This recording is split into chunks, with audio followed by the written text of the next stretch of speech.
അപ്പോൾ ഒരു emergency department എന്ന് പറയുമ്പോൾ പലതരം പേഷ്യൻസ് വരാവുന്ന ഒരു ഡിപ്പാർട്ട്മെന്റാണ്. പ്രത്യേകിച്ചും സ്വാഭാവിക മരണങ്ങൾ ആയിട്ട് കേസസ് ഒരുപാടുണ്ടാവും. എങ്ങനെയായിരിക്കും ഡോക്ടേഴ്സ് അതിനെ ഡീൽ ചെയ്യുന്നുണ്ടാവുക? നമുക്കതിന് മെഡിക്കോ ലീഗൽ കേസസ് എന്ന് പറയും, MLC എന്ന് പറയും. ഒരാൾക്ക് അപകടത്തിൽ പരിക്കേറ്റ് ഒരു പോലീസ് കേസാവാൻ സാധ്യതയുള്ളൊരു കേസാണ്. ഇനി ചിലപ്പോൾ വർക്ക് സൈറ്റ് ഇഞ്ചുറീസ് നമുക്ക് ചിലപ്പോൾ അങ്ങനെ ചെയ്യേണ്ടി വരും. ഒരു കത്തിക്കുത്തുണ്ടായാൽ അങ്ങനെ ഉണ്ടാകുന്ന അപകടങ്ങൾ. മരണം മാത്രമല്ല, നമ്മൾ സസ്പെക്റ്റ് ചെയ്യാണ് ഈ കുട്ടിയുടെ പരിക്ക് അവർ കൊണ്ടുവന്ന ആൾക്കാർ പറയുന്ന രീതിയിലല്ല, ഹിസ്റ്ററിയും ഇതും നമ്മൾ ചേരുന്നില്ല, നമുക്ക് എന്തെങ്കിലും സംശയമുണ്ട്, അങ്ങനത്തെ കേസുകൾ നമ്മൾ ഇത് ഇടാറുണ്ട്. മാതൃമരണം അതേപോലെ അങ്ങനത്തെ കാരണം ഏത് ഗർഭിണിയായിരിക്കുന്ന സ്ത്രീ ഏത് ഘട്ടത്തിലായാലും മരിച്ചാൽ അത് നമ്മൾ ഒരു മെഡിക്കൽ ലീഗൽ കേസായിട്ട് എടുക്കണം. മരണ കാരണം നമുക്ക് സ്ഥിരീകരിക്കാൻ പറ്റാത്ത കേസുകളും അത് ചിലപ്പോൾ അതിനകത്ത് വേറെ കുഴപ്പങ്ങളൊന്നും ഉണ്ടാവില്ല. അവർ ചിലപ്പോൾ വീട്ടിൽ കിടന്നുറങ്ങുന്ന ആൾ ചിലപ്പോൾ ഹൃദയസ്തംഭനം മൂലം മരിച്ചതായിരിക്കും. നമുക്കതിനെ സംബന്ധിച്ച് എവിഡൻസ് ഒന്നുമില്ല എങ്ങനെയാണ് മരിച്ചത്.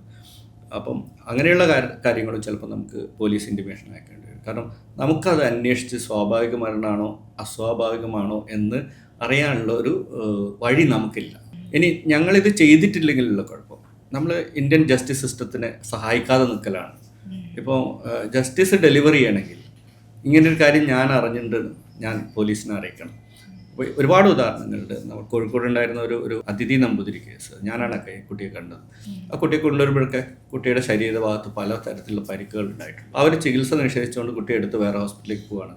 നമുക്കത് ഉടനെ തന്നെ പോലീസിൽ അറിയിച്ചുകൊണ്ടാണ് ആ കേസ് തെളിയുക. ഇങ്ങനെയുള്ള കാര്യം ഡോക്ടർക്ക് സംശയകരമായ സാഹചര്യം ഉണ്ടാവുക, അസ്വാഭാവികമായ കാര്യങ്ങളാണ് തോന്നുക. മെഡിക്കൽ ലീഗലായിട്ട് പിന്നീട് പ്രശ്നം ഉണ്ടാകുന്നത്, ഉദാഹരണം അപകടങ്ങൾ, ഈ സംഘർഷങ്ങൾ, അതിലേൽക്കുന്ന പരിക്കുകൾ, ഇതെല്ലാം തന്നെ പോലീസ് ഇൻറ്റിമേഷൻ അയക്കാറുണ്ട്.